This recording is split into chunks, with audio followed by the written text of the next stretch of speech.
আসসালামু আলাইকুম। Welcome to Tanvir academy. কেমন আছেন আপনারা সবাই? আশা করি অনেক, অনেক ভালো আছেন। আমরা যারা ডাটা এন্ট্রির কাজ করি অথবা আমরা যারা ডাটা এন্ট্রি নিয়ে কাজ করার আগ্রহ প্রকাশ করতেছি, তাদের কিন্তু মাইক্রোসফট এক্সেলের কাজ 100% করতে হয়। তো এই মাইক্রোসফট এক্সেলের কোন কাজগুলো ডাটা এন্ট্রি কাজের জন্য করতে হয় আমরা অনেকেই কিন্তু জানি না। তো আজকের এই ভিডিওটিতে আমি ডাটা এন্ট্রি রিলেটেড মাইক্রোসফট এক্সেলের যতগুলো কাজ করতে হয় তার A to Z দেখানোর চেষ্টা করব। মোটামুটি ধরে নিতে পারেন যে আমি প্রায় 30 থেকে 40টির মতো টিপস অ্যান্ড ট্রিক্স আপনাদের সাথে শেয়ার করব। যারা আমরা ডাটা এন্ট্রি রিলেটেড কাজ করতে চাই বা ডাটা এন্ট্রি রিলেটেড কাজ অলরেডি করতেছি, তাদের সবার জন্যই উপকারে আসবে। তো যারা একদম নতুন তাদের জন্য তো এই ভিডিওটি অনেক উপকারে আসবে। আর যারা অলরেডি কাজ জানেন তারা যদি ভিডিওটি শুরু থেকে শেষ পর্যন্ত দেখেন হয়তোবা অনেক নতুন কিছু শিখে নিতে পারবেন। তা বেশি কথা না বলে চলুন আমরা কম্পিউটারের স্ক্রিনে চলে যাই। তো কম্পিউটারের স্ক্রিনে যাওয়ার আগে আপনাদের কাছে রিকোয়েস্ট, আপনি যদি আমাদের এই চ্যানেলে নতুন হয়ে থাকেন please hit the subscribe button. আর ভিডিওটি যদি ভালো লেগে থাকে অবশ্যই কমেন্ট করে জানাবেন। তা চলুন আমরা ভিডিওর মূল টপিকে চলে যাই। ওকে, ওয়েলকাম টু কম্পিউটার স্ক্রিন। এখন আমরা ডাটা এন্ট্রি রিলেটেড যারা কাজ করতে চাই বা যারা কাজ করি তারা কিন্তু আমাদের যে ক্লায়েন্টগুলো থাকে সেই ক্লায়েন্টগুলোর কাছ থেকে বিভিন্ন সময় বিভিন্ন টাইপের ডাটা পেয়ে থাকি। তা অধিকাংশ সময়ই কিন্তু আমরা ডাটাগুলো খুব অগোছালো পেয়ে থাকি। তো সেই ডাটাগুলো আমাদের কি করতে হয়? সেই ডাটাগুলো কিন্তু সাজাতে হয়। বা আপনি যদি কোনো অফিসেও ডাটা এন্ট্রি রিলেটেড কাজ করে থাকেন সেক্ষেত্রেও বিভিন্ন সার্ভার থেকে যখন যে ফাইলগুলো আসে বা ডাউনলোড করেন সেগুলো কিন্তু দেখবেন যে একদম এলোমেলো হয়ে থাকে। তো দেখুন স্ক্রিনে কিন্তু এরকমই একটি এলোমেলো ডাটা সেট আছে। তো আমরা এই ডাটাটাকে এখন কি করব? এটাকে ফরম্যাটিং করব, সাজাবো। তো এই টাইপের ডাটা যদি কখনো আপনি পেয়ে থাকেন সেক্ষেত্রে কি করবেন? আমাদের যে ফুল ওয়ার্কশিটটি আছে এটা এখন আমরা সিলেক্ট করব। তা এজন্য আমরা এটা কিভাবে করব? এই যে উপরে কর্নারে যে আইকনটি আছে এখানে গিয়ে মাউসের কার্সার দিয়ে কি করবেন? আপনি সিলেক্ট করবেন। সিলেক্ট করলে কিন্তু এন্টার ডাটা সেটটি সিলেক্ট হয়ে যাবে। এখন এই যে ABCD অর্থাৎ যে কলামের হেডার আছে, কলামের হেডারের এই মাঝ বরাবর এইখানে এসে মাউসের কার্সর দিয়ে ২ টা ক্লিক করবেন। দেখবেন যে এটা অটো ফিট হয়ে যাবে। ডান। এখন হলো কি এটা শুধু অটো ফিট হলে তো হবে না। এটাকে আমাকে এখন কি করতে হবে? আরো অনেক কাজ করতে হবে। আমাদের হেডারটাকে ফরম্যাটিং করতে হবে, তারপর অল বর্ডার দিতে হবে। তো এক্ষেত্রে কিন্তু আমরা অনেকটা বেশি সময় নিয়ে ফেলি। তো আপনি যে কাজটি করবেন যেহেতু দেখুন আমি যদি একটু ডান পাশে যাই এই ডাটাবেসটা কিন্তু অনেক বড় দেখুন। তো এক্ষেত্রে আমরা এই কাজটি যেভাবে করব, আমরা হেডারের একদম প্রথম অর্থাৎ A1 যেই সেলটি আছে সেইটা সিলেক্ট করব এবং ডান পাশে এখন চলে যাব। তো আমরা মাউসের কার্সার দিয়ে না গিয়ে এখানে একটা কিবোর্ড শর্টকাট ব্যবহার করব। কিবোর্ড শর্টকাটটি হলো কন্ট্রোল শিফট অ্যারো। দেখুন আমার কিন্তু ফুল হেডারটা সিলেক্ট হয়ে গেল। এখন আমরা এখানে কি ফরম্যাটিংটি দিব? এজন্য আমরা অনেকেই করি কি এই যে ফন্ট গ্রুপ থেকে এই যে ফিল কালার আছে এইখানে যাই, এখান থেকে আমরা একটা কালার দিই। বাট এইটা না করে আপনি যদি এই যে হোম মেনু আছে, হোম মেনু থেকে ডান পাশে যে স্টাইলস গ্রুপ আছে সেখান থেকে এই যে সেল স্টাইলস আছে, এখানে গিয়ে এখন আপনি যেই ফরম্যাটিংটি আপনার পছন্দ সেটা আপনি দিয়ে দিবেন। ধরুন আমি এটা দিয়ে দিলাম। দেখুন সুন্দরভাবে কিন্তু আমার ফরম্যাটিংটা হয়ে গেল। এখন আপনি চাইলে এটাকে বোল্ডও করে দিতে পারেন। ওকে।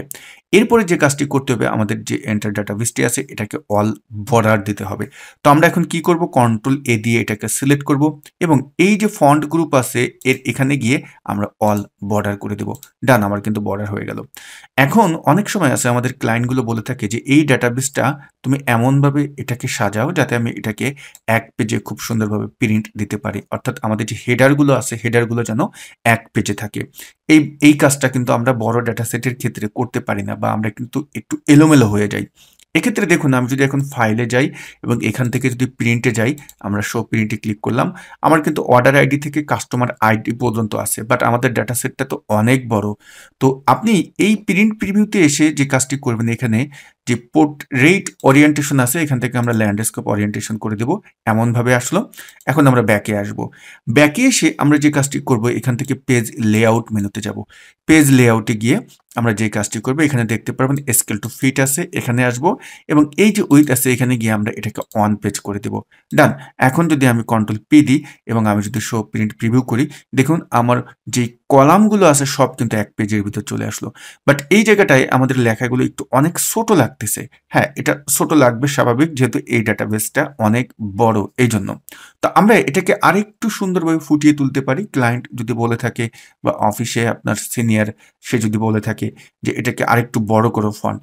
এক্ষেত্রে আমরা এই যে উপরে দেখুন যে মার্জিনগুলো আছে, এগুলো কিন্তু আমরা একটু চেঞ্জ করে দিতে পারি। এখানে কিন্তু অনেক মার্জিন ইউজ করেছে।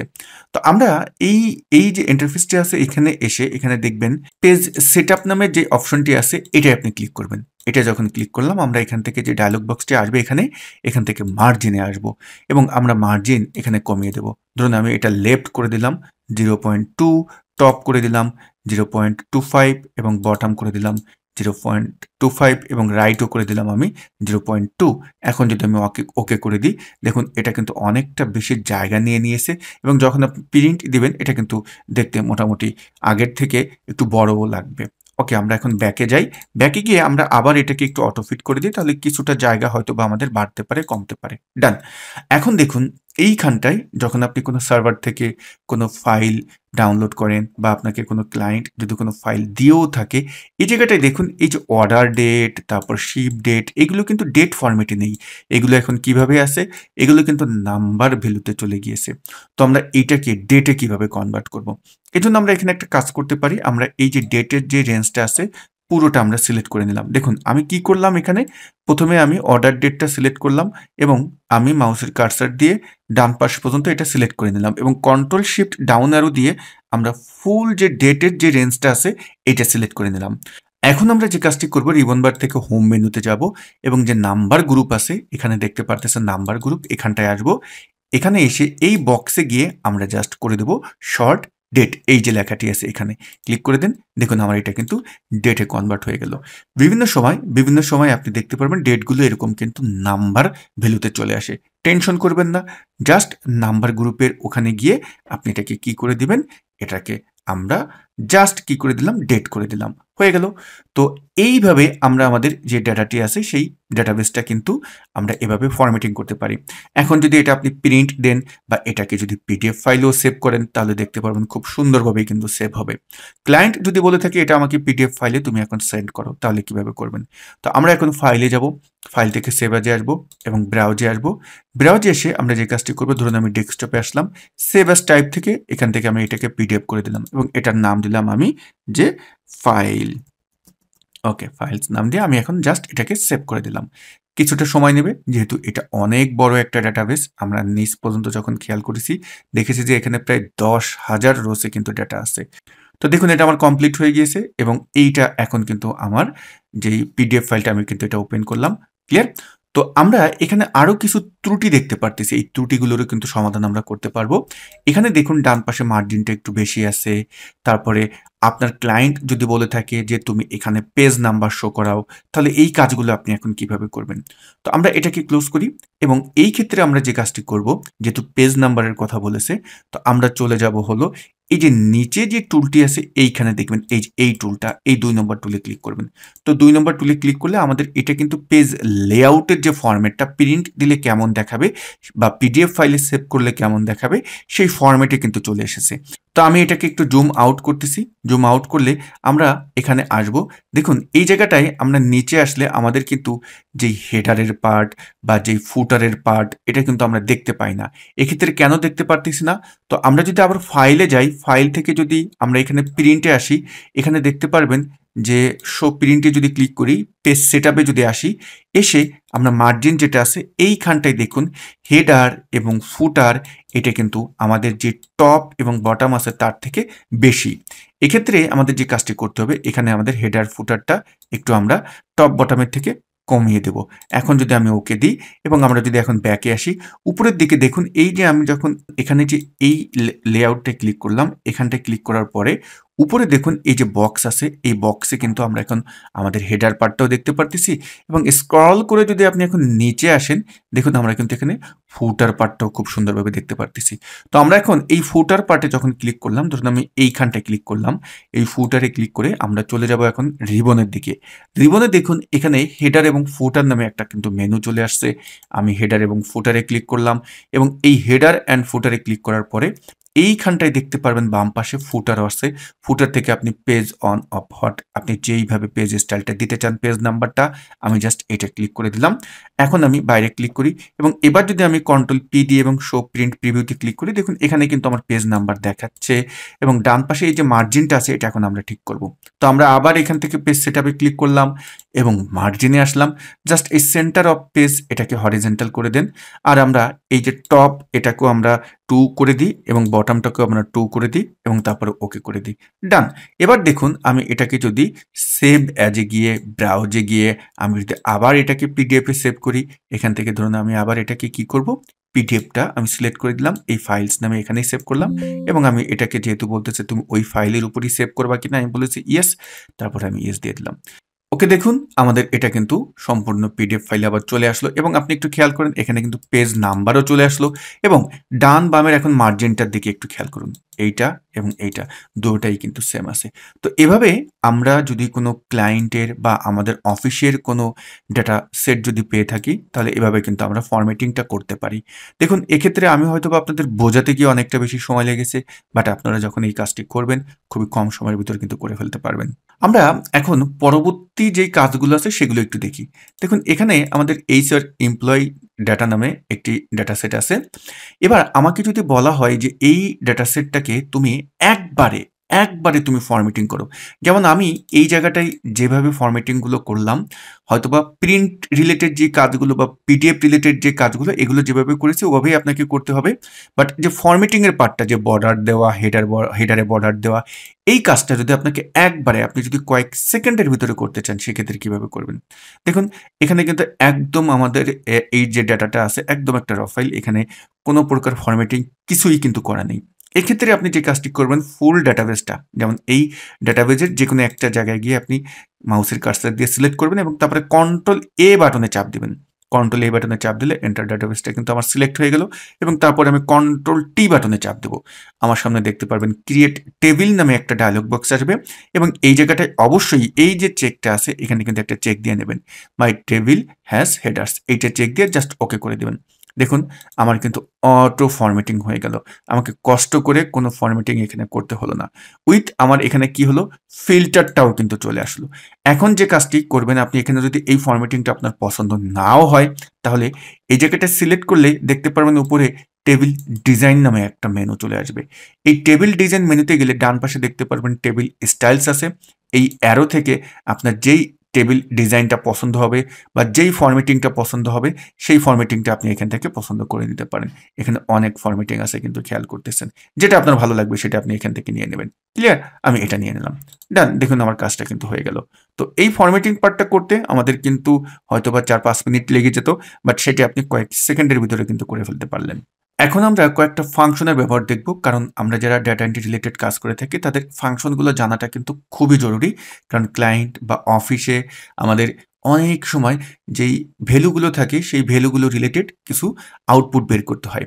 তো আমরা একদম বেসিক থেকে স্টার্ট করব। হয়তোবা এই ফাংশনগুলো আপনার কাছে একটু বোরিং লাগতে পারে যারা মাইক্রোসফট এক্সেল নিয়ে অলরেডি কাজ করতেছেন। একটু ধৈর্য সহকারে দেখুন। নেক্সটে আমরা যে ফাংশনগুলো দেখব সেগুলো হয়তোবা অ্যাডভান্স আপনার কাছে লাগতে পারে। তো একটু আমরা ধৈর্য ধরে দেখি। দেখুন এখানে আমার যে ডাটাবেসটি আছে এখানে ডান পাশে আমাকে টোটাল বের করতে বলল, আবার নিচে টোটাল বের করতে বলল। তো আমরা এই ক্ষেত্রে কি ফাংশন ইউজ করতে পারি? আমরা কিন্তু এই ক্ষেত্রে সাম ফাংশন ইউজ করতে পারি। বাট সাম ফাংশন মোটামুটি তো সবাই আমরা জানি। কিন্তু যদি আমার আউটপুটটা ধরুন নিচে এবং যে ডান পাশে একত্রে বের করতে বলে আমরা কিন্তু একটা কিবোর্ড শর্টকাট ইউজ করতে পারি এই ক্ষেত্রে। আপনার যেই ভ্যালু নিয়ে আপনি ইউজ করতে চাচ্ছেন সেই ভ্যালুগুলো সহ সিলেক্ট করবেন এবং যেখানে আপনি আউটপুটটা বের করতে চাচ্ছেন সেই এরিয়া সহ সিলেক্ট করবেন। যেমন আমি নিচে এবং ডানে আমি করতে চাচ্ছি পুরো ভ্যালু সহ সেই এরিয়া সহ আমি কিন্তু সিলেক্ট করলাম এবং এখন আমি কিবোর্ড থেকে যদি ওয়ালটার ইকুয়াল বাটনে চাপ দিই আপনি দেখতে পারবেন আমার যোগফলটা কিন্তু খুব সুন্দরভাবে বের হয়ে আসলো। দেখুন আমি যদি এখানে ক্লিক করি আপনি ফর্মুলা বারের দিকে তাকান, এখানে কিন্তু খুব সুন্দরভাবে আমার যোগফলটা দেখাচ্ছে। তো এই মেথডটি বা এই কিবোর্ড শর্টকাটটি কিন্তু আমরা খুব সহজেই ইউজ করে এই রেজাল্টটি বের করে ফেলতে পারি। এবার আমরা যে ফাংশনটির ব্যবহার দেখব সেটা হলো কাউন্ট। কাউন্ট ফাংশনটা কিভাবে কাজ করে? কাউন্ট ফাংশনটা হলো যে আপনি জানতে চাচ্ছেন এইখানটায় যে নাম্বার প্রজেক্ট আছে, নাম্বার প্রজেক্ট এই যে আমাদের যেই কলামটি আছে এই নিচ পর্যন্ত রেঞ্জে কতগুলো সেলে ভ্যালু আছে এইটা এখন আপনি জানতে চাচ্ছেন। তাহলে আমরা জাস্ট উপরে এসে দেখুন এখানে ইকুয়াল টাইপ করলাম, COUNT কাউন্ট ফাংশনকে টাইপ করব এবং আমরা এই যে ভ্যালু 1 আছে এখান থেকে এই যে প্রথম যে সেলটি আছে এই সেলটি সিলেক্ট করে একদম নিচ পর্যন্ত আমরা নিয়ে নেব। নিচ পর্যন্ত সিলেক্ট করে নিয়ে এখন যদি আমরা এন্টার বাটনে চাপ দিই উপরে কিন্তু দেখতে পারতেছি 14,999টা সেলে কিন্তু ভ্যালু আছে। দেখুন আমি যদি এখন এখান থেকে কোনো একটা সেলের ভ্যালু যদি ডিলিট করে দিই, আমার কিন্তু উপরে কিন্তু দেখতে পারবেন এখানে কিন্তু এটা কমে যাচ্ছে। অর্থাৎ এই সকল সেলগুলো ব্লাঙ্ক আছে আমরা কিন্তু পেয়ে গেলাম। আবার আপনি যদি চান যে ব্লাঙ্ক কতগুলো সেল আছে সেটা যদি কাউন্ট করতে হয় তাহলে কিভাবে কাউন্ট করবেন? যেমন আমি এই সেলটিতে আসলাম, ইকুয়াল টাইপ করলাম, COUNT কাউন্ট, ব্লাঙ্ক ফাংশনকে আপনি এখানে টাইপ করতে পারেন। এখন আমি এই ফুল রেঞ্জটা ধরুন প্রথমটা থেকে সিলেক্ট করে একদম যদি আমি নিচ পর্যন্ত যাই, নিচ পর্যন্ত সিলেক্ট করে নিলাম এবং এন্টার বাটনে চাপ দিলাম। উপরে যদি যাই দেখুন এখানে কিন্তু বলতেছে যে 3টা সেলে কিন্তু আমার ব্লাঙ্ক আছে। যেমন আমি যদি এখানে আরো কয়েকটা একটু ডিলিট করে দিই ভ্যালু, আমার কিন্তু ব্লাঙ্কের যে সেলের সংখ্যা সেটা কিন্তু আমার বৃদ্ধি পাচ্ছে, খেয়াল করছেন আপনারা। ক্লিয়ার? তো এই যে কাউন্ট যে ফাংশনটি আছে এইটা কিন্তু শুধুমাত্র নিউমেরিক্যাল যে ভ্যালু আছে এটাকে কাউন্ট করতে পারে। বাট আপনি যদি চান যে টেক্সট টাইপের যে ভ্যালুগুলি আছে সেগুলো কাউন্ট করবেন। যেমন এখানটায় আপনি চাচ্ছেন যে স্যালারি যে রেঞ্জটি আছে এই রেঞ্জে কতগুলো সেলে ভ্যালু আছে। এখন দেখুন এখানে যদি আমি কাউন্ট COUNT কাউন্টকে ব্যবহার করি এবং আমি যদি একদম শুরু থেকে শেষ পর্যন্ত যদি সিলেক্ট করে আবার যদি আমি এন্টার দিই তাহলে দেখুন এখানে কিন্তু আমার রেজাল্ট দিচ্ছে 0। কারণ কাউন্ট শুধু নিউমেরিক্যাল ভ্যালুকে কাউন্ট করতে পারে। এই ক্ষেত্রে আপনি যে কাজটি করবেন, এই যে কাউন্ট আছে কাউন্টের শেষে এসে জাস্ট আপনি এ দিয়ে দেবেন, অর্থাৎ কাউন্ট এ নামে একটা ফাংশন আছে, ও করে কি নিউমেরিক্যাল এবং অ্যালফাবেট দুটোটাই কিন্তু কাউন্ট করতে পারে। তো আপনি যদি কাউন্ট রিলেটেড কাজ করতে যান তখন এই বিষয়টা কিন্তু মাথায় রাখবেন যে কাউন্ট এবং কাউন্ট এ এই দুটো ফাংশনের কি ব্যবহার। এবার আমরা অ্যাভারেজ নামে একটি ফাংশন আছে সেই ফাংশনটির ব্যবহার দেখব। আচ্ছা, অ্যাভারেজ ফাংশনটির কাজ কি? ধরুন এইখানটায় আমার যে মান্থলি আওয়ার্স আছে এখানে আমরা দেখতে পারতেছি নিচ পর্যন্ত আমরা যখন এটাকে সিলেক্ট করলাম, এই যে নিচে যে স্ট্যাটাস বার আছে এখানটায় যদি আমরা সাম দেখি, এই যে সাম, এখানে কিন্তু এত ঘন্টা আমরা দেখতে পারতেছি। তো আমি জানতে চাচ্ছি যে যতগুলো সেলে ভ্যালু আছে, যেমন এখানে 14,999টা সেলে ভ্যালু আছে, এখন এদের এক একজনের অ্যাভারেজ কত এটা আমি এখন জানতে চাচ্ছি। তো এই ক্ষেত্রে আমরা জাস্ট অ্যাভারেজ ফাংশনটি ইউজ করে কিন্তু এটা বের করে ফেলতে পারি। যেমন এখানে আমি ইকুয়াল টাইপ করলাম AVE, অ্যাভারেজকে আমি যদি এখন এখানে টাইপ করি এবং আমার এই যে প্রথম যে সেলটি আছে সেই সেলটি সিলেক্ট করে আমি যদি কন্ট্রোল শিফট ডাউন অ্যারো দিই পুরো রেঞ্জটা সিলেক্ট হয়ে যাবে এবং কন্ট্রোল আবার ব্যাক দিয়ে উপরে আসবো এবং তারপরে আমরা ব্র্যাকেট ক্লোজ দিয়ে এন্টার দেবো। তাহলে আমরা কিন্তু বের করে ফেলতে পারলাম যে এক এক জনের অ্যাভারেজ যে মান্থলি আওয়ার্স এইটা কত, 201.050। এবার আমরা কিন্তু এটা খুব সুন্দর করে বের করে ফেলতে পারলাম। ওকে, এখন আমরা যে কাজটি দেখব সেই কাজটি হলো যে দেখুন এই যে ডাটাবেসটি আছে এই ডাটাবেসটি আমাদের অনেক বড় একটি ডাটাবেস। এখন আপনাকে এখান থেকে বলা হলো যে আপনাকে শিপ ডেটটি ডিলিট করতে বলা হলো, ডিউরেশনটি ডিলিট করতে বলা হলো, তারপরে কান্ট্রি ডিলিট করতে বলা হলো, সিটি ডিলিট করতে বলা হলো, স্টেট ডিলিট করতে বলা হলো। তা একসঙ্গে দেখা যাচ্ছে অনেকগুলো কলাম আপনাকে ডিলিট করতে বলা হচ্ছে। এখন আপনি এটা খুব সহজে কিভাবে ডিলিট করবেন? কারণ আপনি তো এক একটা সিলেক্ট করে যদি ডিলিট করতে যান এক্ষেত্রে কিন্তু আপনার সময়টা একটু বেশি লেগে যাবে। তো আমরা এই ক্ষেত্রে একটা ট্রিক ব্যবহার করতে পারি, সেটা হলো যে ধরুন প্রথম যে কলামটি আছে সেই কলামটি আপনি সিলেক্ট করলেন, যেমন আমি সি কলামটি শিপ ডেট এটা সিলেক্ট করলাম এবং কন্ট্রোল বাটন চেপে ধরে তারপরে যেই অন্য সকল কলামগুলো ডিলিট করতে বলা হয়েছে সেগুলো সিলেক্ট করে নেবেন। যেমন আমি ডেলিভারি ডিউরেশন সিলেক্ট করলাম, তারপরে আমি country, city, state, postal code, তারপরে যদি আমরা ডান পাশে আসি, আমি একটু ডান পাশে গেলাম এবং এখান থেকে প্রোডাক্ট নেম, কন্ট্রোল বাটন কিন্তু চেপে ধরে রাখতে হবে, আবার ডান পাশে আসলাম এবং এইখান থেকে আমি quantity, discount, discount value, COGS, তারপর ইন্ডেক্স, মডিউল এবং এই ইন্ডেক্স, এই যে দেখুন পুরোটা সিলেক্ট করলাম। এখন জাস্ট রাইট বাটনে ক্লিক করবেন এবং ডিলিট দিয়ে দেবেন। দেখতে পারবেন আপনি যেই সকল কলামগুলো সিলেক্ট করেছিলেন সব কিন্তু ডিলিট হয়ে গেল। ঠিক একই রুলসটা কিন্তু রো এর ক্ষেত্রেও, আপনি রোজগুলো যদি এভাবে ডিলিট করতে চান প্রথমটা সিলেক্ট করে জাস্ট কন্ট্রোল বাটন চেপে বাকি যে রোজগুলো আছে সেগুলো সিলেক্ট করবেন এবং রাইট বাটন ক্লিক করে পরবর্তীতে ডিলিট করে দিবেন। এবার আমরা ডাটা ভ্যালিডেশনের কাজ দেখব। ডাটা ভ্যালিডেশনের কি কাজ? ডাটা ভ্যালিডেশন বলতে ধরুন এইখানটায় আপনাকে বলা হলো যে তোমার যে রিজন আছে, এই যে রিজন আছে এই রিজনের এই জায়গাটায় তুমি একটা ড্রপ ডাউন তৈরি করো। যেমন আমি এখন এই রিজনটাকে কন্ট্রোল সি দিয়ে কপি করলাম, এখানে আমি কন্ট্রোল ভি দিলাম এবং এই জায়গাটায় আমি যখন যেই রিজনটা আছে সেই রিজনটা দেখতে চাচ্ছি, মানে সিলেক্ট করে আমি এটাকে ব্যবহার করতে চাচ্ছি। তো এখন আমি এই সেলটা সিলেক্ট করে আমি এখন চলে যাব রিবন বার থেকে ডাটা মেনুতে এবং ডাটা মেনু থেকে এখানে দেখতে পারবেন ডাটা টুলস এবং ঠিক তার উপরে দেখতে পারবেন ডাটা ভ্যালিডেশন। জাস্ট এটাই ক্লিক করবেন এবং এই যে ডায়লগ বক্সটি আসবে এই অ্যালাউ থেকে আপনি করে দিবেন লিস্ট এবং এই জায়গাটায় আপনার যে রিজনগুলো আছে সেই রিজনগুলোর এখন নাম লিখে দেবেন। যেমন আমি এখন এখানে লিখে দিচ্ছি SOUTA সাউথ, কমা দিলাম এবং তারপরে আমি দিলাম ওয়েস্ট ওয়েস্ট। আমার যে রিজনগুলো আছে সেগুলো আমি এখন এখানে লিখে দিচ্ছি এবং সেন্ট্রাল SENTRAL সেন্ট্রাল এবং তারপরে আপনি এখানে লিখে দিলেন ইস্ট ইস্ট। ওকে, এখন আমি যদি ওকে দিয়ে দিই, দেখুন এখানে কিন্তু আমার সেই রিজনগুলো কিন্তু খুব সুন্দরভাবে চলে আসলো। ডেটা ভ্যালিডেশন শুধুমাত্র এখানে না, আপনার ফরম্যাটিং এর ক্ষেত্রেও কিন্তু ইউজ করা লাগবে। যেমন আপনি যদি একটা ফর্ম তৈরি করেন, ফর্ম তৈরি করতে গেলে কিন্তু সেখানে আপনার বিভিন্ন জায়গায় এরকমভাবে ডেটা ভ্যালিডেশনের কন্ডিশন তৈরি করতে হয়। তো এখন আমরা ইন্টারমিডিয়েট লেভেলের কিছু ফাংশনের ব্যবহার দেখব। ফাংশনগুলোর নাম হলো সাম, ইফ অ্যান্ড ইফস। ওকে, দেখুন এইখানটায় আমার যে রিজনটা দেওয়া আছে, আপনাকে যদি বলা হয় বা বের করতে বলা হয় যে এইখানে যে রিজনটি থাকবে সেই রিজনের টোটাল সেলসটা তুমি এখানে বের করে দাও। যখন যে রিজনটা আমি এখানে দিব, যেমন এখানে যখন যে রিজনটা দিব তখন সেই রিজনটার সেলসটা আমার এখানে চলে আসবে। এক্ষেত্রে আপনি কি করবেন? এক্ষেত্রে আমরা যে কাজটি করবো, একটি ফাংশন আছে যে ফাংশনটির নাম হলো সাম ইফ। যদি আপনার সিঙ্গেল কন্ডিশন হয়, যেমন এখানে কিন্তু আমার সিঙ্গেল কন্ডিশন, তো সিঙ্গেল কন্ডিশন হলে আমরা যে ফাংশনটি ইউজ করবো সেটার নাম হলো সাম ইফ। তো আমরা এখানে ইকুয়াল টাইপ করলাম, SUM সাম IF, ইফকে টাইপ করলাম এবং আমরা কিন্তু ফাংশনের সিনট্যাক্সটা নিয়ে আসলাম। এই জায়গাটা খেয়াল করতেছেন রেঞ্জ দেওয়া আছে। এই সাম ইফের যে রেঞ্জ, প্রথম যে আর্গুমেন্টটা, এইটা মানে হলো আপনার যে কন্ডিশনটা, সেই কন্ডিশনের রেঞ্জটা, কন্ডিশনের এরিয়াটা। তো আমার কন্ডিশন হলো রিজন, তাহলে আমার রিজনের এরিয়াটা কোনটা? এই যে রিজন যেটা আছে এটার একদম শুরুতে প্রথম সেলটা সিলেক্ট করে কন্ট্রোল শিফট ডাউন অ্যারো দিয়ে একদম নিচে আসলাম, কন্ট্রোল ব্যাক দিয়ে উপরে আসলাম, আমাদের এই রেঞ্জটা কিন্তু সিলেক্ট হয়ে গেল। এখন আমরা এখানে কমা টাইপ করব এবং ক্রাইটেরিয়া মানে হলো কন্ডিশন, মানে আপনি যে রেঞ্জটা নিলেন সেই রেঞ্জ থেকে আপনি কার যোগ করতে চাচ্ছেন। আমি চাচ্ছি হলো এই জায়গাটায় যে নামটা থাকবে তার, এবং কমা টাইপ করলাম। সাম রেঞ্জ মানে হলো আপনি কোন রেঞ্জের সাম করবেন, যোগফল করবেন। আমি উপরে যে সেলস আছে সেলসের যোগফল করব, তাহলে সেলসের রেঞ্জটা নিয়ে নেব।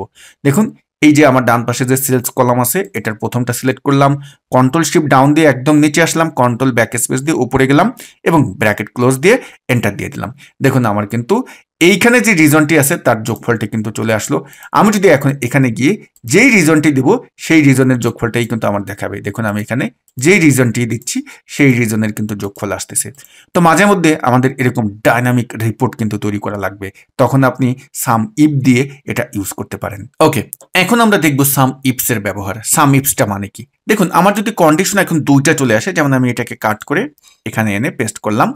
এখন আমাকে বলা হলো ক্যাটাগরিটা আমি এখানে আনলাম এবং ক্যাটাগরির এখানে আমরা একটু ড্রপ ডাউন করি, তাহলে আমরা এটা সিলেক্ট করলাম, ডাটা মেনুতে গেলাম, ডাটা ভ্যালিডেশনে সিলেক্ট করলাম, অ্যালাউ থেকে আমি এটাকে লিস্ট করে দিলাম। সোর্সের যে বক্স আছে এই বক্সে আমরা এখন আমাদের যে ক্যাটাগরিগুলো আছে সেগুলো আমি এখন লিখে দিচ্ছি। ওকে, আমি ক্যাটাগরিগুলো লিখে এখানে কিন্তু আমি লিস্ট তৈরি করে ফেলেছি। এটা কিভাবে তৈরি করতে হয় আমি কিন্তু একটু আগে আপনাদের দেখিয়েছি। এখন আমাকে যদি বলা হয়, যেমন এখান থেকে আমি সাউথ দিলাম, সাউথের যেই রিজন আছে সাউথ রিজনের ক্যাটাগরি যে ফার্নিচার তাদের টোটাল সেলসটা তুমি বের করো। এখানে তো শুধুমাত্র রিজনের টোটাল সেলস আছে। এই ক্ষেত্রে আপনি এটা কিভাবে করবেন? এই ক্ষেত্রে যদি আপনার মাল্টিপল কন্ডিশন হয়ে থাকে তাহলে আমাকে ব্যবহার করতে হবে সাম ইফস। দেখুন এটা কিভাবে ইউজ করি, ইকুয়াল SUM সাম IFS ইফস। দেখুন এখানে কিন্তু এই ফাংশনটি চলে আসলো। ওকে, সাম ইফস এর প্রথম যে আর্গুমেন্টটা সেটা কি বলেছে? সাম রেঞ্জ। সাম ইফে কিন্তু এটা লাস্টে ছিল, তো আমরা এখন সাম করব কার? সেলসের। তাহলে এখানে যেই রেঞ্জটা আমরা সিলেক্ট করব সেটা হলো সেলসের রেঞ্জ। তাহলে সেলসের একদম প্রথম সেলটা সিলেক্ট করে কন্ট্রোল শিফট ডাউন দিয়ে নিচে আসলাম, কন্ট্রোল ব্যাক স্পেস দিয়ে উপরে গেলাম, কমা টাইপ করলাম। এখন বলতেছে ক্রাইটেরিয়া রেঞ্জ 1, অর্থাৎ কন্ডিশন রেঞ্জ 1। তাহলে আমাদের প্রথম কন্ডিশনের রেঞ্জ কোনটা হবে? রিজন। তাহলে আমরা এখন এখানে এই যে রিজনের প্রথম সেলটা থেকে একদম শেষ পর্যন্ত সিলেক্ট করে নেব। তাহলে এটার প্রথম সেলটা সিলেক্ট করলাম এবং কন্ট্রোল শিফট ডাউন দিয়ে নিচে আসলাম, কন্ট্রোল ব্যাক দিয়ে উপরে গেলাম। তারপরে আমরা কি করব? আবার কমা টাইপ করব এবং ক্রাইটেরিয়া 1, অর্থাৎ যে ক্রাইটেরিয়া রেঞ্জ 1 নিলাম, এখান থেকে আমরা চাচ্ছি টাকার, এই যে চাচ্ছি টাকার আমরা চাচ্ছি হলো সাউথের। তাহলে আমাদের এখানে এই রেঞ্জটা মানে এই রেফারেন্সটা আমরা সিলেক্ট করে নেব। এখানে সাউথও হতে পারে, অন্য রিজনও হতে পারে, এই জন্য আমরা এটা সিলেক্ট করব। কমা টাইপ করলাম। তারপরে বলছে কি ক্রাইটেরিয়া রেঞ্জ 2, অর্থাৎ আমাদের কন্ডিশন রেঞ্জ 2 কোনটা? আমাদের এটা কন্ডিশন 2 হলো ক্যাটাগরি এবং এটা রেঞ্জ হবে আমাদের ক্যাটাগরির যেই এরিয়াটা সেইটা। তাহলে আমরা ক্যাটাগরির প্রথম সেলটা সিলেক্ট করলাম, কন্ট্রোল শিফট ডাউন দিয়ে একদম নিচে আসলাম, কন্ট্রোল ব্যাক দিয়ে উপরে গেলাম এবং কমা টাইপ করলাম। তারপরে দেখুন আমাদের যে আর্গুমেন্টটা আছে সেটা কি বলতেছে? ক্রাইটেরিয়া 2। তাহলে আমাদের এই যে আমাদের কন্ডিশন 2 যে রেঞ্জটা নিলাম এইখান থেকে আমরা চাচ্ছি টাকার, সেটা হলো এইখানে যে নামটা থাকবে সেইটা। তাহলে আমরা এখন এই যে ক্রাইটেরিয়া 2 এখানে আমরা যেটা সিলেক্ট করব সেটা হলো এই জায়গায় যে নামটা থাকবে এইটা। তো আমরা এখন এটা সিলেক্ট করে ব্র্যাকেট ক্লোজ দিয়ে এন্টার দিয়ে দিলাম। তাহলে দেখুন এখন এখানে আমি যদি ফার্নিচার দিলাম, আমি যদি এখন অফিস সাপ্লাই দিই, তাহলে কিন্তু এটার আমার টোটাল যোগফল দেখাচ্ছে। টেকনোলজি দিলে টেকনোলজি দেখাচ্ছে, এটা সাউথের দেখাচ্ছে। এখন যদি আমি সেন্ট্রাল দিই তাহলে সেন্ট্রালে দেখাচ্ছে। তো কখনো যদি আপনার মাল্টিপল কন্ডিশন চলে আসে তখন কিন্তু আপনি এইভাবে যোগফল করতে পারেন। ওকে, এবার আপনাকে বলা হলো যে এই যে ডাটাবেসটি আছে এই ডাটাবেসের ভিতরে এইখানে যে রিজনটা উঠবে সেই রিজনটা কতবার আছে। ধরুন এখানে তো আমার রিজনের ভিতরে তো সাউথ, ওয়েস্ট, ইস্ট এভাবে তো অনেকবার দেওয়া আছে।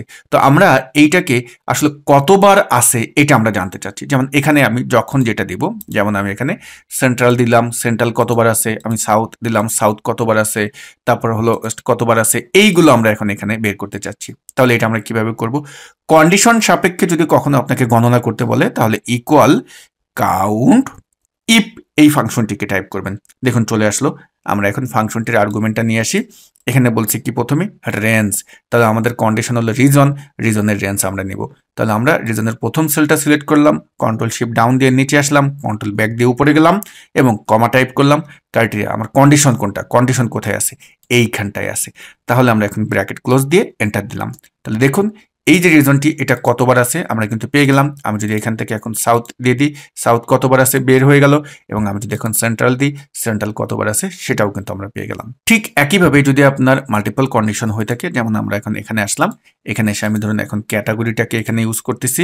ক্যাটাগরি আমি যদি এখন ফার্নিচারটাকে এখানে একটু পেস্ট করে দিই যে ফার্নিচার কতবার আছে, সেন্ট্রাল রিজনে ফার্নিচার কতবার আছে সেটা বের করে দাও। তাহলে আমাকে কি ফাংশন ইউজ করতে হবে? আমরা এখানে করব কাউন্ট ইফস। ওকে, তা আমরা এখন এখানে আসলাম। আমাদের প্রথম আর্গুমেন্ট বলতেছে ক্রাইটেরিয়া রেঞ্জ 1 অর্থাৎ কন্ডিশন রেঞ্জ 1। তাহলে আমাদের প্রথম কন্ডিশন হলো রিজন, রিজনের ফুল রেঞ্জটা আমাকে নিয়ে নিতে হবে। তাহলে আমরা এখন রিজনের প্রথম সেলটা সিলেক্ট করলাম, কন্ট্রোল শিফট ডাউন দিয়ে নিচে আসলাম, কন্ট্রোল ব্যাক স্পেস দিয়ে উপরে গেলাম, কমা টাইপ করলাম এবং ক্রাইটেরিয়া 1 যে রেঞ্জটা নিলাম সেই রেঞ্জ থেকে আমি চাচ্ছি কাকে, আমি চাচ্ছি হলো এইখানটায় যে নামটা থাকবে তাকে। তারপরে কমা টাইপ করলাম।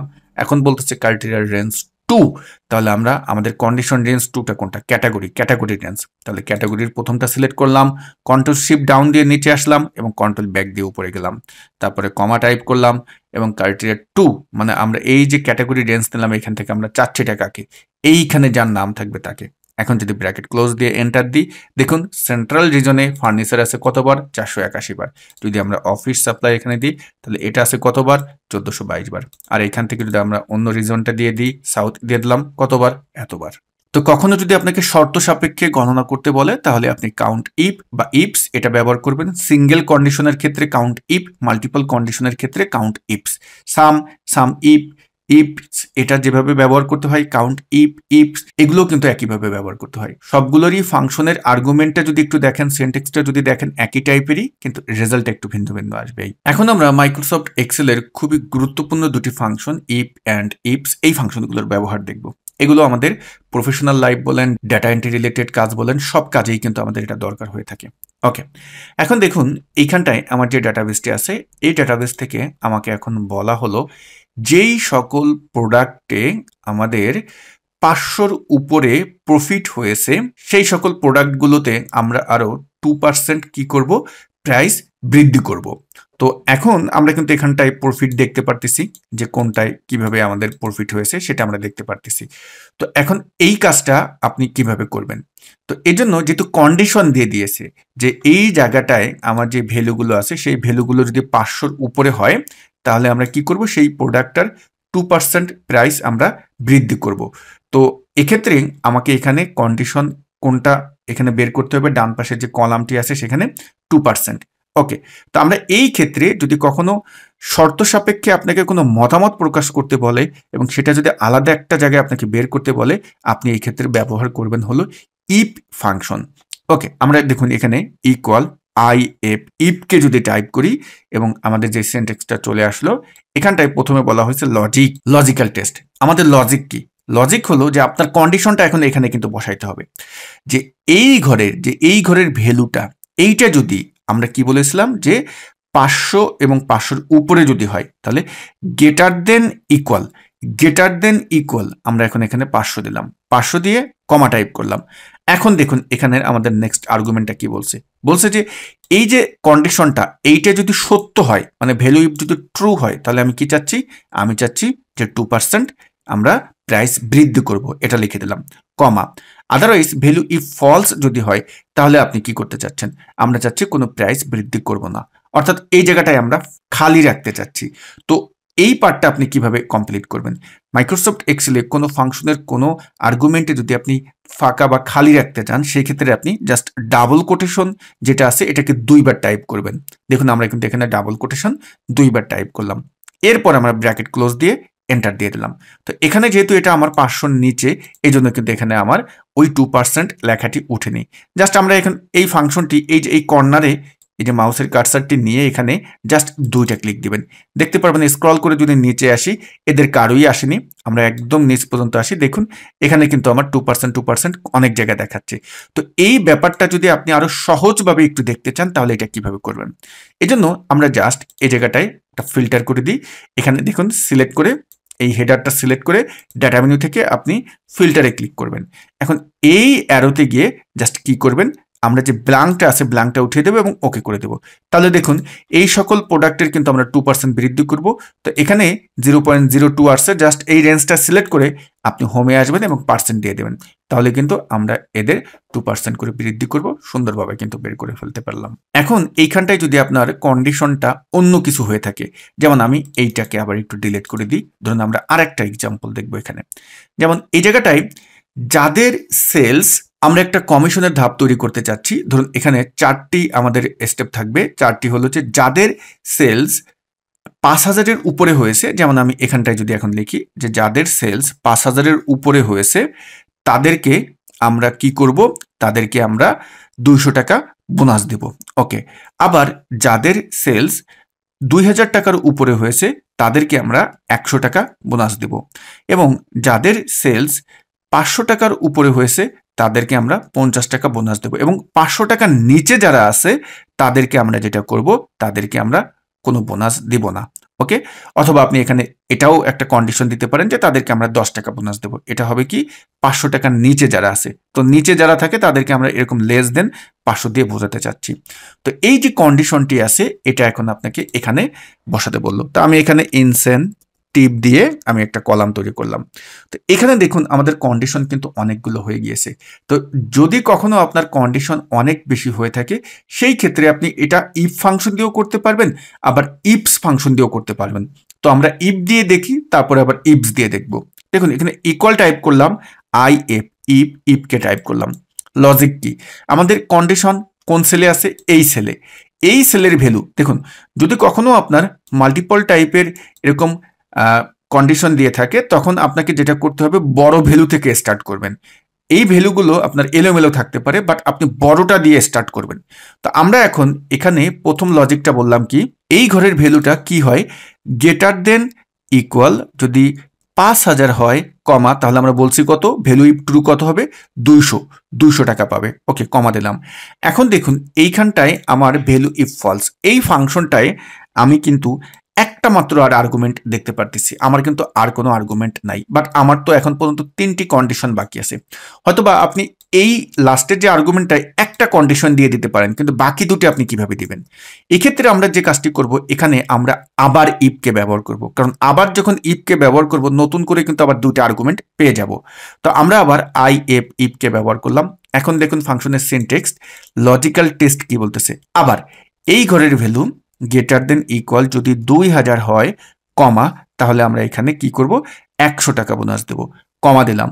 আবার এখন দেখুন এখানে আরেকটা লাস্ট আর্গুমেন্ট আছে, কিন্তু এখনো তো আমাদের দুইটা আমাদের কন্ডিশন বাকি আছে, তাহলে আবার আমরা এই লাস্টের যেই আর্গুমেন্টটা আছে এখানে আবার আরেকটা ইফ ব্যবহার করব, এবং এই ইফে এখন আমার লজিক কি, এই ঘরের ভ্যালু গ্রেটার দেন ইকুয়াল যদি 500 হয় কমা, তাহলে আমরা কি বলছি 50 দেব, এবং এখন দেখুন ভ্যালু ইফ ফলস, লাস্টের একটাই আর্গুমেন্ট আছে এবং আমার কন্ডিশনও কিন্তু লাস্টে একটা আছে, তাহলে লাস্টেরটা আমরা জাস্ট দিয়ে দিই, এখানে কি হবে 10 হবে। আমরা এখন আর এখানে নতুন করে আর ইফ ব্যবহার করতে হচ্ছে না, কারণ একটাই কন্ডিশন আছে, একটাই আর্গুমেন্ট আছে, আমি কিন্তু লাস্টেরটা দিয়ে দিলাম, ব্র্যাকেট ক্লোজ দিয়ে এন্টার দিয়ে দেবেন। এবং এখন আপনি যদি এটাকে ফিল ডাউন করে দেন, দেখুন এই যে সেলসের যে ভ্যালু আছে সেই ভ্যালু মোতাবেক কে কত টাকা পাবে সেইভাবেই কিন্তু আমার এখানে সুন্দরভাবে চলে আসলো।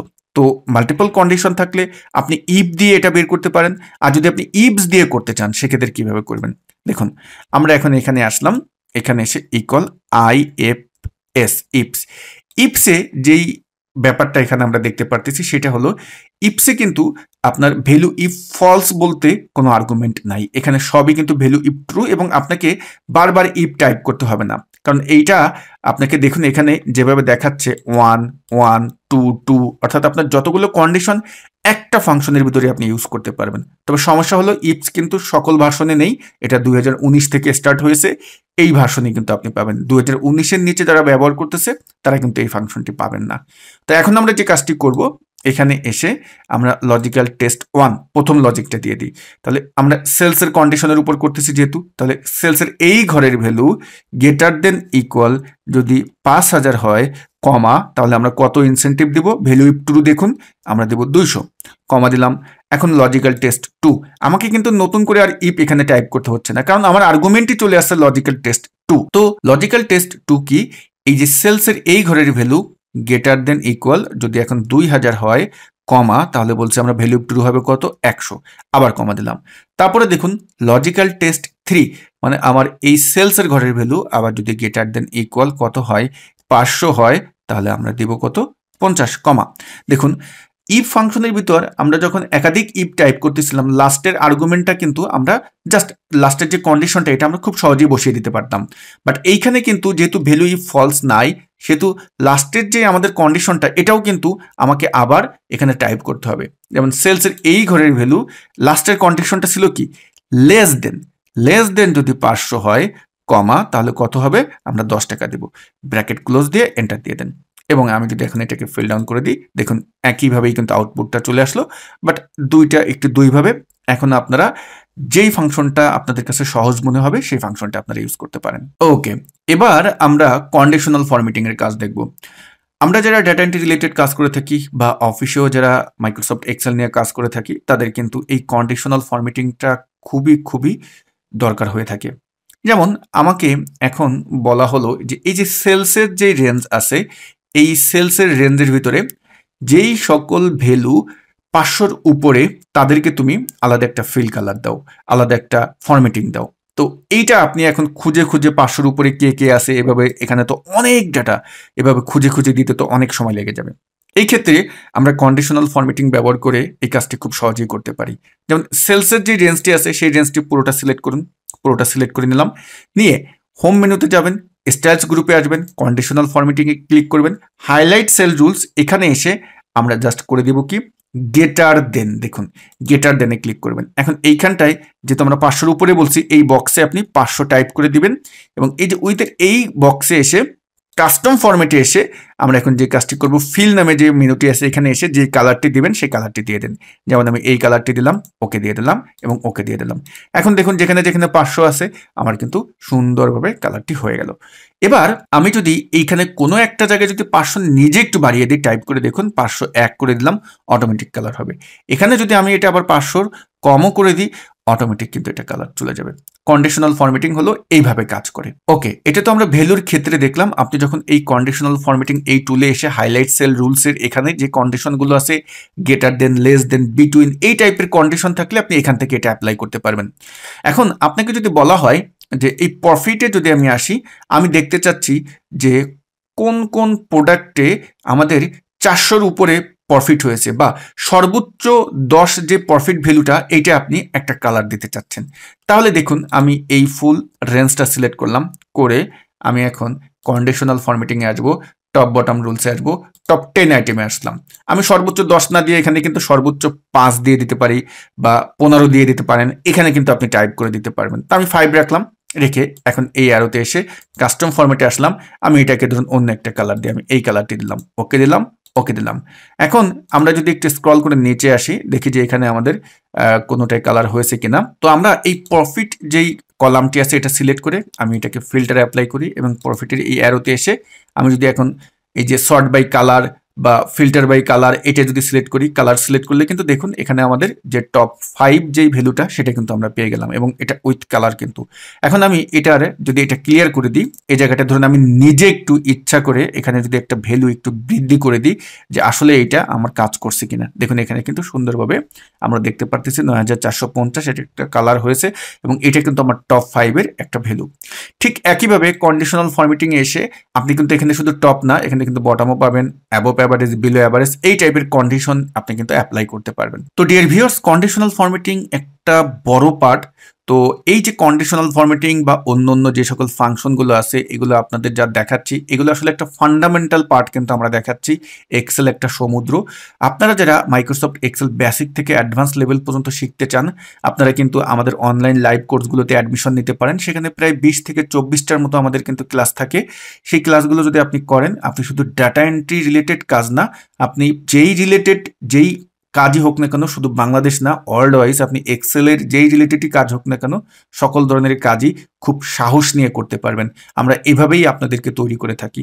তো স্ক্রিনে দেখানো যে নাম্বার আছে সেই নাম্বারে যোগাযোগ করতে পারেন, অথবা এই ভিডিওর ডেসক্রিপশন বক্সে আমাদের যে কোর্সের লিঙ্ক আছে সেখানে ক্লিক করেও কিন্তু দেখতে পারেন এবং আমাদের কোর্সে অ্যাডমিশন নিতে পারেন। ওকে, আমরা এবারের যে কাজটি দেখবো এই কাজটাও আমাদের খুব প্রয়োজন হয়ে থাকে আমাদের ডাটা এন্ট্রি রিলেটেড কাজ যারা করে থাকে। দেখুন এটা খুব সহজ, এটা আমরা কিবোর্ড শর্টকাট দিয়েও ব্যবহার করতে পারি, একটা টুল দিয়েও ব্যবহার করতে পারি। যেমন আপনাকে যদি বলা হয় এখানে কাস্টমার নেম আছে, ফার্স্ট নেমটা এবং লাস্ট নেমটা আলাদা করতে, তো আমি এখানে যদি ফার্স্ট নেম এখানে লিখে দিই এবং ফার্স্ট নেমটা কি, আমরা কিন্তু প্রথম নামটা জাস্ট দেখুন এখানে টাইপ করবেন CLAIRE, এটা খুব সুন্দরভাবে নির্ভুলভাবে টাইপ করবেন এবং এন্টার দিয়ে নিচে আসবেন, কন্ট্রোল ই দিবেন। দেখতে পারবেন আপনার প্রত্যেকটা নামের প্রথম নামটা কিন্তু চলে আসছে। অনেক সময় এটা ভুল দেয়, ভুল দিলে তখন যে কাজটি করবেন প্রথম নামটাও লিখবেন, দ্বিতীয় নামটা লিখবেন এবং তৃতীয় জায়গায় এসে কন্ট্রোল ই বাটনে চাপ দেবেন। এক্ষেত্রে কিছু শর্ত আছে, শর্তটা হলো যে এটা কিন্তু সকল ভার্সনে কাজ করে না, এটাও কিন্তু 2016 প্লাস ভার্সন আপনার ইউজ করতে হবে, তাহলে এই কিবোর্ড শর্টকাটটি কাজ করে। ঠিক যদি আপনি লাস্ট নেমটাও নিতে চান, যেমন আমি সেকেন্ড নেমটা যদি এখানে নিতে চাই, আমি এন্টার দিয়ে নিতে আসলাম, ঠিক আপনি একইভাবে সেকেন্ড নামটাও কিন্তু টাইপ করবেন এবং কন্ট্রোল ই দিবেন। দেখতে পারবেন আপনার সেকেন্ড নামও কিন্তু চলে আসবে। এই ক্ষেত্রে আমরা যে সমস্যাটি ফেস করি, এখানে দেখুন 3টা ওয়ার্ড আছে কিন্তু এক্ষেত্রে কিন্তু মাঝখানেরটা আসে না। এক্ষেত্রে আমাদের যে কাজটি করতে হয়, আমাদের একটা ফাংশন ইউজ করতে হয়, ফাংশন ইউজ করে কিন্তু এই ব্যবহারটি আপনি করতে পারবেন। ওকে, আমরা চাইলে এইটাকে আবার আলাদা করতে পারি অন্য একটা টুল দিয়ে, সেটা হলো টেক্সট টু কলাম টুল দিয়ে। সেটা কিভাবে দেখুন, আমি এই নামগুলো একটু ডিলিট করে দিই। যেমন আমি এই যে রেঞ্জটা আছে ফুল রেঞ্জটা সিলেক্ট করলাম, করে এখন আমরা চলে যাব ডাটা মেনুতে এবং ডাটা টুলস থেকে টেক্সট টু কলামে ক্লিক করব। এখন ডেলিমিটেড যে অপশনটি আছে এটা আমরা রাখবো এবং নেক্সটে আসবো। নেক্সটে এসে আমরা আসলে এই যে নামগুলো আছে নামের মাঝখানে কোন বরাবর আপনি এটাকে আলাদা করতে চাচ্ছেন, আমরা আলাদা করতে চাচ্ছি হলো স্পেস দিয়ে। তাহলে এখানে ট্যাব আছে, আমরা জাস্ট এখানে স্পেসে ক্লিক করব, এখানে দেখুন এটা কিন্তু আলাদা হয়ে গেছে। এখন যে কাজটি করব, আমরা নেক্সটে ক্লিক করব এবং ডেস্টিনেশন আপনি কোথায় এটা আলাদা করবেন, আমি ধরুন এখানে আলাদা করবো, এটা সিলেক্ট করে জাস্ট ফিনিশ করে দিলাম। দেখুন এখানে কিন্তু আমার 3টি নাম যেভাবে আছে সেই পার্টে কিন্তু আলাদা হয়ে গেল। তো এভাবে আপনি এই নামগুলো কিন্তু আলাদা করে ফেলতে পারেন। তো টেক্সট টু কলাম দিয়ে কিন্তু আরো অনেক মজার কাজ করা যায়। তো টেক্সট টু কলাম নিয়ে আমাদের ইউটিউব চ্যানেলে অনেক টিউটোরিয়াল আছে, সেগুলো আপনারা দেখে নিতে পারেন। এবার আমরা মাইক্রোসফট এক্সেলের সবচেয়ে গুরুত্বপূর্ণ যে ফাংশনটি সেটার নাম হলো VLOOKUP, এই ফাংশনটির ব্যবহার দেখব। দেখুন বর্তমানে এই VLOOKUP ফাংশনটির আরো আপডেট ফাংশন চলে আসছে। যারা আপডেট ভার্সন ব্যবহার করি, যেমন 2021 365, তারা কিন্তু XLOOKUP ফাংশনটি আপনি ব্যবহার করতে পারবেন। আমরা VLOOKUP XLOOKUP দুটেই দেখব। দেখুন এইখানটায় আমার যে কাস্টমার আইডি আছে, এই কাস্টমার আইডি অনুপাতে আমাকে নাম এবং তাদের সেলস ভ্যালুটা বের করতে হবে। কিন্তু এই যে আইডি দিয়ে আমি যে নাম এবং সেলস ভ্যালু বের করব, এটা আছে কোথায়? এটা হলো আমাদের এই ডাটা সেটে আছে। এই জায়গাটায় কাস্টমার আইডি আছে এবং কাস্টমার নেম আছে এবং তাদের এখানে সেলস আছে। তো আমার কাস্টমার আইডি তো এখানে অনেক, আমি যদি একদম নিচ পর্যন্ত যাই, দেখুন 9995 পর্যন্ত আছে। তো এভাবে তো আসলে খুঁজে বের করা তো সম্ভব না, কিন্তু আমরা এই জায়গাটায় VLOOKUP ফাংশনের মাধ্যমে এটা খুব সহজেই বের করে ফেলতে পারবো। তো আমরা এটা কিভাবে বের করব, দেখুন এখানে ইকুয়াল টাইপ করব, VLOOKUP ফাংশনকে টাইপ করব। সিনট্যাক্স কি বলতেছে, লুকআপ ভ্যালু, তুমি কোন ভ্যালুটা দিয়ে খুঁজতে চাচ্ছ, কোন ভ্যালুটা দিয়ে খুঁজে বের করতে চাচ্ছ, এই যে ভ্যালুটা, এই ভ্যালুটা দিয়ে কমা। এখন বলতেছে টেবিল অ্যারে। টেবিল অ্যারে হলো যে এই যে ভ্যালুটা দিয়ে যে আমি নামটা বের করতে চাচ্ছি এটা আছে কোথায়, এই এই আইডি দিয়ে নাম এটা কোন টেবিলে আছে সেই টেবিলটা তুমি সিলেক্ট করো। তাহলে টেবিলটা আছে হলো আমাদের নিচে যে কন্ডিশনাল ফরম্যাটিং নামে যে ডাটাবেসটা আছে এইখানটায় আছে। তো আমরা এখন যে কাজটি করব, আমাদের যেই লুকআপ ভ্যালুটা সেটা হলো কাস্টমার আইডি, এইটা কাস্টমার আইডি থেকে আমি চাচ্ছি কি কাস্টমার নেম। এইখানে দেখুন কাস্টমার নেম এই দুটায় ডি এবং ই কলাম। আচ্ছা, আমরা এখন এই হেডার দুটা সিলেক্ট করে একদম নিচ পর্যন্ত আমাদের পুরোটা সিলেক্ট করতে হবে। তা আমি কন্ট্রোল শিফট ডাউন অ্যারো দিয়ে নিচে আসলাম, উপরে ফর্মুলা বারে গিয়ে আমরা এখন কমা টাইপ করব। তারপরে দেখুন আমাদের এখানে বলতেছি কি column index number. Column index number বলতে যেটা বোঝাচ্ছে যে আমি যাকে চাচ্ছি, আমি যেই অ্যারেটা নিলাম, এখানে যে এই যে কাস্টমার আইডি থেকে কাস্টমার নেম নিলাম, তো এখান থেকে আমি চাচ্ছি কি কাস্টমার আইডি দিয়ে কাস্টমার নেম ও কত নম্বর কলামে আছে, যে টেবিলটা আমি নিলাম সেটা হলো 1 2 নম্বর কলামে আছে। তাহলে এখন এখানে আমাকে 2 টাইপ করতে হবে এবং কমা টাইপ করলাম। তারপরে বলতেছে যে তুমি কি কাস্টমার আইডির সাথে নাম 100% ম্যাচ করে নিতে চাচ্ছ, তাহলে হবে এক্সাক্ট ম্যাচ এবং এখন ব্র্যাকেট ক্লোজ দিয়ে এন্টার দিন। দেখুন আমার কিন্তু খুব সুন্দরভাবে চলে আসলো। এবার আমরা যে কাজটি করব যে এই ফাংশনটি তো আমরা এখন নিচে নিচে টান দেব। তাহলে একটা জিনিস খেয়াল করেন, এই যে আমরা টেবিলটা নিলাম, এই টেবিলটা কিন্তু আপনি যদি নিচে টান দেন তাহলে এই টেবিলটার নাম কিন্তু চেঞ্জ হয়ে যাবে, কিন্তু আমরা তো এই প্রত্যেকের জন্য সেম টেবিল চাচ্ছি, তাই না, একই টেবিল চাচ্ছি। এই ক্ষেত্রে এই টেবিলটার নাম যেন চেঞ্জ না হয়, অর্থাৎ এই যে নামটা এটা আমরা একটু সিলেক্ট করে নেব, এইটা যেন পরিবর্তন না হয়, এজন্য এটাকে আমরা লক করে দেব। তা এটা আমরা কিভাবে লক করব, এইটা আমরা পুরোটা সিলেক্ট করে আমাদের কিপ্যাডের উপরে দেখতে পারবেন F1 F2 যে বাটনগুলো আছে সেখানে F4 বাটনে চাপ দিবেন, তাহলে দেখতে পারবেন এটা লক হয়ে যাবে, অর্থাৎ ডলার সাইন দিয়ে কিন্তু এটা লক হয়ে যাবে।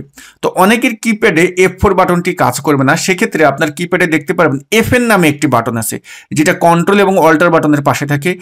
FN বাটনটি চেপে ধরে তারপরে F4 বাটনে চাপ দিবেন, তাহলে এটা লক হয়ে যাবে। এখন আমরা এন্টার দিলাম এবং এবার যদি আমি দেখুন এটাকে ড্র্যাগ করে নিচে নামিয়ে দিই, আমাদের প্রত্যেকের নাম কিন্তু খুব সুন্দরভাবে চলে আসলো। তো এই জায়গাটায় যেহেতু একই আইডি ছিল, একই নামই আসলো, খুব সুন্দরভাবে কিন্তু চলে আসলো। আমরা যদি কোনো একটা আইডি একটু চেঞ্জ করে দিই, ধরুন আমি এখান থেকে কাস্টমার আইডি চেঞ্জ করে দিলাম, হলো এই নামটা আমি দিতে চাচ্ছি, আমি যদি এখন এইখানে আসি এটা দিয়ে দিলাম, দেখুন নাম কিন্তু আমার অটোমেটিক এটা পরিবর্তন হয়ে যাবে। এখানে যেই নাম দিবেন সেই নামের সাথে আমার নেমটা কিন্তু অটোমেটিক চলে আসবে। ওকে, একই কাজটা কিন্তু আমরা এক্স লুকআপ নামে একটা ফাংশন আছে সেই কাজ দিয়েও করতে পারি, তবে এটা আপডেট ভার্সন ছাড়া কিন্তু কাজ করে না। যেমন ইকুয়াল এক্স লুকআপ টাইপ করলাম, লুকআপ ভ্যালু কোন ভ্যালু দিয়ে খুঁজবা, এই ভ্যালু দিয়ে, কমা। এখন কিন্তু এই জায়গাটার আর্গুমেন্ট একটু ভিন্ন। এবার কিন্তু বলছে লুকআপ অ্যারে, অর্থাৎ এই যে যেই ভ্যালুটা দিয়ে তুমি খুঁজবা, অর্থাৎ কাস্টমার আইডি, এই অ্যারেটা তুমি নাও, অর্থাৎ সেই কলামটা এখন আমাকে সিলেক্ট করতে বলতেছে। তাহলে আমরা এই অ্যারেটা আছে কোথায়, আমাদের এইখানে যে ফাইলটি আছে, এই যে কাস্টমার আইডি, এইটা হলো আমার অ্যারে, এই কলামটা ফুল সিলেক্ট করে নিলাম। যদি আমি কলামটা সিলেক্ট করি তাহলে কিন্তু আমাকে আর লক করার প্রয়োজন হয় না, আর যদি আপনি রেঞ্জ সিলেক্ট করেন তাহলে কিন্তু লক করার প্রয়োজন হবে। তা আমরা এখন এই কলামটা সিলেক্ট করে ফর্মুলা বারে গিয়ে কমা দিলাম এবং নেক্সট আর্গুমেন্টটা কি বলছে, রিটার্ন অ্যারে, মানে এই যে কলাম, এই যে কাস্টমার নেমের পরে তুমি চাচ্ছটা কি, তুমি এই কাস্টমার নেম দিয়ে কি রিটার্ন করতে চাচ্ছ। আমি রিটার্ন করতে চাচ্ছি হলো সেলসের যে ভ্যালুটা, তাহলে আমি এল কলামটা সিলেক্ট করে নিলাম, নিয়ে এখন আমি ব্র্যাকেট ক্লোজ দিলাম এবং এন্টার দিলাম। দেখুন চলে আসছে এবং জাস্ট ফিল ডাউন করে নিচে নামিয়ে দেন। প্রত্যেকটা কাস্টমার আইডি অনুপাতে কিন্তু আমার সেলসের ভ্যালুটাও খুব সুন্দরভাবে চলে আসলো। তো এক্স লুকআপ, ভি লুকআপ এগুলো আসলে একটু অ্যাডভান্স ফাংশন, আমি জাস্ট আপনাদেরকে ফান্ডামেন্টাল যে পার্টটা এটা ধরিয়ে দিলাম বা বুঝিয়ে দিলাম। এগুলো সম্পর্কে যদি আরও বিস্তারিত জানতে চান আমাদের ইউটিউব চ্যানেলে এইগুলো নিয়ে কিন্তু অনেক অনেক টিউটোরিয়াল আছে, তো আপনারা সেগুলো দেখে নিতে পারেন। আর যদি আমাদের কাছ থেকে আপনারা লাইভ কোর্সের মাধ্যমে শিখতে চান তাহলে আমাদের কোর্সে এনরোল হতে পারেন। তো চলুন আজকের ভিডিওর আমরা লাস্ট যে টুলের ব্যবহার সেটা আমরা দেখে নেব এবং এটা খুবই গুরুত্বপূর্ণ। এই টুলটি হলো পিভট টেবিল। পিভট টেবিল দিয়ে আমরা মাইক্রোসফট এক্সেলের যেই কাজগুলো এখন দেখলাম এর অনেকগুলো কাজ খুব সহজেই কিন্তু করে ফেলতে পারি। ওকে, দেখুন এখানে আমার যে ডাটাবেসটি আছে এই ডাটাবেসটি এখন আমাকে বিভিন্নভাবে এই ডাটাবেসের কিছু সামারি পার্ট উপস্থাপন করতে বলা হলো। আমি এই ডাটাবেসটিকে আগে কি করব, কন্ট্রোল এ দিয়ে সিলেক্ট করব, তারপর আমরা কন্ট্রোল টি বাটনে চাপ দিব এবং মাই টেবিল হ্যাজ হেডার রেখে ওকে করে দিব। আমি এটাকে টেবিল ফরম্যাটে নিয়ে নিলাম। এখন এই ডাটাবেস থেকে আমাকে বিভিন্ন সামারি করতে বলা হলো। বিভিন্ন সামারি বলতে যেটা যেটা বলা হয়েছে যে আমাকে বলা হলো এই যে স্যালারি যে লেভেল আছে সেই লেভেল অনুপাতে কয়জন এমপ্লয়ি কাজ করতেছে সেটা তুমি বের করে দাও। তারপরে ধরুন এখানে ডিপার্টমেন্ট আছে, আমরা যদি ডিপার্টমেন্টে আসি প্রত্যেকটা ডিপার্টমেন্ট অনুপাতে কয়জন এমপ্লয়ি কাজ করতেছে সেটা বের করে দাও। এবং আমরা জানতে চাচ্ছি যে স্যালারি যেই আমাদের স্ট্যাটাস আছে, এই স্ট্যাটাস অনুপাতে আমরা যে অ্যাভারেজ মান্থলি আওয়ার্স আছে এইটার টোটালটা তুমি বের করে দাও। তারপর আমরা আরও জানতে চাচ্ছি যে এখানে ডিপার্টমেন্ট অনুপাতে কোন কোন ডিপার্টমেন্টে কতগুলো প্রজেক্ট করছে সেটার টোটাল বের করে দাও। দেখুন এখানে কিন্তু প্রায় 4-5টা সামারি আমাকে করতে বলা হলো। তো এই 4-5টা সামারি করতে যদি আমরা যাই, আমাদের কিন্তু অনেকগুলো ফাংশন ব্যবহার করতে হবে, ম্যানুয়ালভাবে কাজ করতে হবে। বাট এই কাজটা আমরা কিন্তু পিভট টেবিল দিয়ে কয়েক মিনিটের ভিতরে করে ফেলতে পারবো। তো টেবিলটা এভাবে করার পরে আমরা চলে যাব ইনসার্ট মেনুতে এবং পিভট টেবিলে আসবো। দেখুন এখানে পিভট টেবিল বাম পাশে, পিভট টেবিলে ক্লিক করেন। আপনি যদি এই ওয়ার্কশিটে মানে এইখানটাই যদি করতে চান এই শিটে, তাহলে হলো এক্সিস্টিং ওয়ার্কশিট দিবেন, আর যদি নিউ করতে চান তাহলে নিউ দিবেন। যেহেতু আমি নিউ করতে চাচ্ছি, আমি নিউতে ক্লিক করে ওকে দিলাম। দেখুন এখানে কিন্তু আমার বাম পাশে একটা নতুন শিট ওপেন হয়েছে। তো এই শিটটির একটি নাম দিয়ে দিতে পারেন, যেমন আপনি সামারি দিতে পারেন বা এমআইএস রিপোর্ট দিতে পারেন, এভাবে দিতে পারেন। তো এখন আমরা ডান পাশে যেটা দেখতে পারতেছি আমাদের পিভট টেবিলের ফিল্ডস। তো আপনার ফিল্ডস কিন্তু এমন আসতে পারে, তো এই গিয়ার আইকন থেকে আমি 2 নম্বর অপশনটি সিলেক্ট করছি, তাহলে আমার যে টেবিলটি আছে সেই টেবিলের হেডারগুলো কিন্তু স্পষ্ট দেখা যায়। তো আমাদের প্রথম যে সামারি পার্টটা সেটা এখন আমি করব। তো প্রথম বলা হয়েছে কি, স্যালারি যেই লেভেলটা আছে সেটাকে আমরা রোসে আনবো। দেখুন এখানে কিন্তু আমার স্যালারির নাম বাম পাশে ইউনিক চলে আসছে, এবং এইটা আমরা কয়জন এমপ্লয়ি আছে সেটা বের করতে বলছে। তাহলে এমপ্লয়ি আইডি ধরে আমি ভ্যালু এনে ছেড়ে দিলাম। তাহলে দেখুন এখানে কিন্তু যে আমাদের স্যালারি যে স্ট্যাটাস আছে সেই স্ট্যাটাস অনুপাতে কয়জন এমপ্লয়ি, যেমন হাই 1237 এমপ্লয়ি আছে, লো আছে 7316, মিডিয়াম আছে 6446। সুন্দরভাবে কিন্তু আমরা সামারিটা বের করে ফেলতে পারলাম। ওকে, এখন উপরের হেডারের নামটা যদি আপনি স্পষ্টভাবে দেখতে চান, তাহলে এই লেআউটটা সিলেক্ট করে ডিজাইন মেনুতে আসবেন, রিপোর্ট লেআউট থেকে শো ইন টেবুলার ফর্ম করে দিবেন। চলে আসলো, আমরা কিন্তু পেয়ে গেলাম। এখন এই পিভট টেবিলটাকেই আমরা সিলেক্ট করে কন্ট্রোল সি দিয়ে কপি করব এবং ডান পাশে এখানে এসে কন্ট্রোল ভি দেব, এবং এইটাকে আমরা নেক্সট যে আমাদের সামারি আছে সেটা তৈরি করব। কিভাবে করব? তো আমি এখান থেকে ডান পাশ থেকে এমপ্লয়ি আইডি এবং স্যালারি উঠিয়ে দিলাম। এই পিভট টেবিল এটাকে আমরা এখন নেক্সট পার্টটা আমরা করব। নেক্সট পার্টটা আমাদের কি ছিল? ডিপার্টমেন্ট। ডিপার্টমেন্ট ধরে আমরা রোসে এনে ছেড়ে দিলাম, এবং এই ডিপার্টমেন্টেরও এমপ্লয়ি আইডি ধরে আমরা এখানে ছাড়লাম। প্রত্যেকটা ডিপার্টমেন্টে কতজন করে জব করতেছে বা কতজন করে আছে সেটাও কিন্তু আমরা পেয়ে গেলাম। দেখুন এই পার্টটা যদি আপনি ফাংশন দিয়ে করতেন আপনার কতটা সময় লাগতো। এখন আমরা আবার এই টেবিলটাকে সিলেক্ট করে কন্ট্রোল সি দিয়ে কপি করে এখানে আমি কন্ট্রোল ভি দিলাম। এখন নেক্সট যে সামারিটা আছে সেটাও আপনি কমপ্লিট করেন। যেমন আমরা জানতে চাচ্ছি এই ডিপার্টমেন্টের যেই ধরুন অ্যাভারেজ মান্থলি আওয়ার্সটা জানতে চাচ্ছি, তাহলে এই আমরা জাস্ট এই ভ্যালুস যে পার্টটা আছে এটাকে আমরা রিমুভ করে দিলাম, আর এই যে আমাদের অ্যাভারেজ মান্থলি আওয়ার্স এটা ধরে ছেড়ে দিলাম। দেখুন এটা কিন্তু আমাদের যোগফল হয়ে গেল। ঠিক একইভাবে আপনি যেই কাজটি করতে চান, আপনি কলাম পার্টে কাকে রাখবেন, ভ্যালুস পার্টে কাকে রাখবেন, রোস পার্টে কাকে রাখবেন, সেটা কিন্তু সুন্দরভাবে এই পিভট টেবিলে এনে কিন্তু আপনি ছেড়ে করতে পারবেন। পিভট টেবিল এইটা ম্যাজিকের মতো কাজ করে। পিভট টেবিলের কাজটা যদি আপনি ভালোভাবে জানেন, এ টু জেড যদি শেখার চেষ্টা করেন বা শিখেন, তাহলে দেখতে পারবেন আপনার অফিসের যে কাজগুলো আছে এগুলো তো আপনি খুব সহজেই শেষ করে ফেলতে পারবেন, প্লাস ডাটা এন্ট্রি রিলেটেড যে কাজগুলো আছে এগুলোও দেখতে পারবেন যে খুব সহজেই শেষ হয়ে যাবে।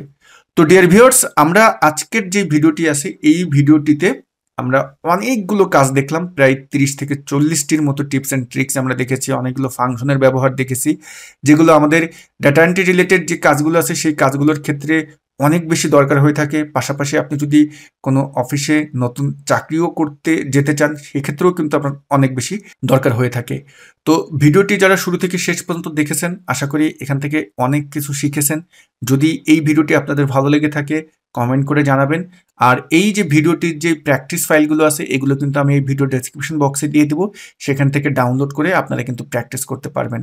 আর আপনারা যারা Microsoft Excel, Word, PowerPoint, Power BI, Power Query এগুলো বেসিক থেকে অ্যাডভান্স লেভেল পর্যন্ত শিখতে চান, আমাদের প্রতি মাসেই কিন্তু এই রিলেটেড যে কোর্সগুলো আছে এগুলোর নতুন নতুন ব্যাচ শুরু হয়, এবং নতুন নতুন ব্যাচের ক্লাস কিন্তু আমরা নিয়ে থাকি প্রতি মাসেই। তো আপনারা চাইলে আমাদের কোর্সে কিন্তু অ্যাডমিশন নিতে পারেন। কোর্সের লিঙ্ক দেওয়া থাকবে এই ভিডিওর ডেসক্রিপশন বক্সে, সেখানে ক্লিক করে আমাদের কোর্স সম্পর্কে সকল তথ্য জেনে নিতে পারবেন।